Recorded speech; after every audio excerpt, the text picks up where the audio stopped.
প্রসঙ্গ রাম মন্দির উদ্বোধন কল্যাণপুর থেকে এবার ডাকযোগে অভিনন্দন প্রেরণ করা হয় দেশের প্রধানমন্ত্রীকে। এখানে উল্লেখ করা প্রয়োজন, বিগত মাসের 22 তারিখ অযোধ্যা নগরীতে রাম মন্দির প্রতিষ্ঠা বা রামলালার প্রাণ প্রতিষ্ঠা হয়েছে। বলতে দ্বিধা নেই, সনাতনী হিন্দু ধর্মের পরিপ্রেক্ষিতে সংশ্লিষ্ট উদ্যোগ বিশেষ প্রশংসার দাবি রাখে।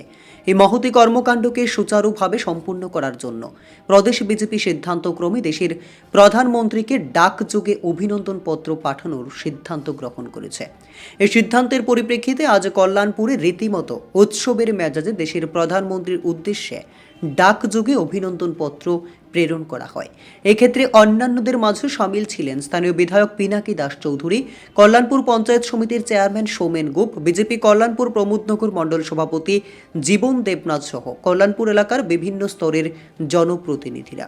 সংশ্লিষ্ট কর্মসূচি উপলক্ষে সংক্ষিপ্ত পরিসরে নিজের প্রতিক্রিয়া ব্যক্ত করতে গিয়ে বিধায়ক পিনাকি দাস চৌধুরী দাবি করেন, রাম মন্দির প্রতিষ্ঠা তথা 500 বছরের অপেক্ষার পর রামলালার প্রাণ প্রতিষ্ঠা গোটা বিশ্বের হিন্দুদের জন্য একটা গুরুত্বপূর্ণ অধ্যায়। এই মহতী কাজ সম্পাদন করে দেশের প্রধানমন্ত্রী নরেন্দ্র মোদী অনন্য দৃষ্টান্ত স্থাপন করেছে বলে অভিমত প্রকাশ করেন পিনাকি দাস চৌধুরী।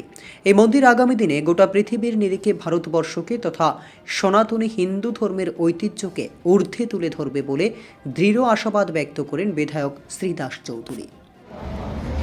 আপনারা জানেন, গত 22শে জানুয়ারি আমাদের অযোধ্যায় রামলীলার প্রাণ প্রতিষ্ঠিত হয়েছে এবং এই প্রাণ প্রতিষ্ঠিত করতে গিয়ে আজকে থেকে 500 বছর আগে থেকে এই লড়াই চলছিল এবং আমাদের সনাতন ধর্মের রক্ষা করার জন্য অনেক ভারতবাসী সেখানে প্রাণ দিয়েছেন, লড়াই করেছেন। সেই 500 বছরের মামলা, সেই লড়াই আজকে আমরা দেশের প্রধানমন্ত্রী নরেন্দ্র মোদীজির হাত ধরে তার শুভ উদ্বোধন হয়েছে। আমরা অত্যন্ত খুশি ভারতবাসী হিসাবে।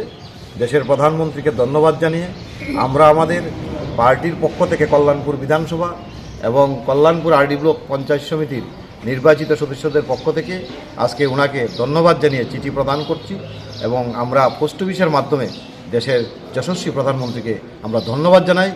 এই কাজটা ওনার হাত ধরে আজকে আমরা দেখতে পেরেছি এবং আমরাও আজকে সাক্ষী হয়ে রয়েছি। 500 বছর পর আজকে আমরা রামলালার প্রাণ প্রতিষ্ঠিত হয়েছে এবং আমরা আগামী দিন প্রত্যেকেই এটাকে নিয়ে গর্ববোধ করি। তার জন্য প্রধানমন্ত্রীকে ধন্যবাদ জানাই।